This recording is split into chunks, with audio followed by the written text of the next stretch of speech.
Si nous, ses enfants, nous voulions recourir à Dieu comme à un père et à un roi, lorsque nous trouvons quelques graves difficultés, même si nous y sommes à cause de notre folie ou de quelques actions mauvaises, il agirait alors en notre faveur et aplanirait nos difficultés de manière parfaite, digne d'un roi. Déjà, Dieu a répondu à deux des objections que Moïse met en avant. Mais Moïse n'est pas encore satisfait. Il ne peut considérer sans trembler ce que Dieu demande de lui.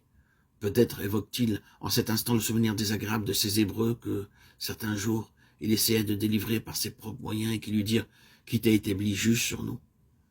L'adversaire veille à ce que nous oublions pas certains moments pénibles, critiques, et il les ramène à notre cœur aux heures difficiles. Cet épisode de la vie d'autrefois avait fait une profonde blessure à Moïse qui était de nature sensitive, douce, mais aussi ardent, et l'ennemi le savait. Plus il en coûte de se porter au secours des autres, plus il est douloureux de voir ce secours rejeté. Seules certaines natures peuvent comprendre ce que ressentit Moïse lorsqu'il vit l'espérance qu'il caressait rejetée, foulée aux pieds, et que, terrifié, il s'enfuit d'Égypte. Être envoyé vers le peuple qu'il avait rejeté. La pensée de l'Égyptien tué et honteusement caché dans le sable revient aussi sans doute dans l'esprit de Moïse en cette heure décisive. Certes, aux yeux de Dieu, ses motifs étaient purs, mais lui-même se reproche sa folie. Au soir de sa vie, l'apôtre Paul n'a pas oublié qu'il a persécuté l'Église de Dieu, qu'il a envoyé à la mort des innocents. Mais c'est Dieu qui justifie, qui condamnera. Christ est mort. Bien plus, il est ressuscité. Romains 8, 33, 34. Christ est mort, telle est la réponse de l'apôtre, lorsque le douloureux passé se dresse devant lui et vient l'assaillir. C'est aussi la réponse de ceux qui se sont mis au bénéfice du sang de l'agneau immolé. En songeant au passé, le cœur de Moïse défaille. Ils ne me croiront pas, dit-il. Ils diront, le Seigneur ne t'est pas apparu. Exode 4, 1.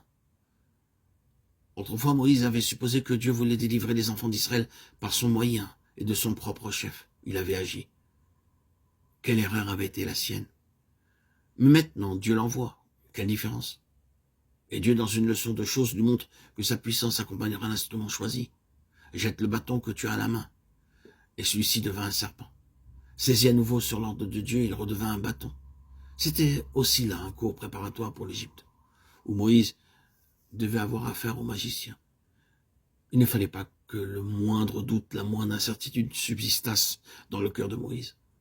La foi est le chaînon qui relie le néant, l'impuissance de l'homme, à l'omnipotence de Dieu. Si vous aviez la foi, dira plus tard le Seigneur, rien ne vous serait impossible.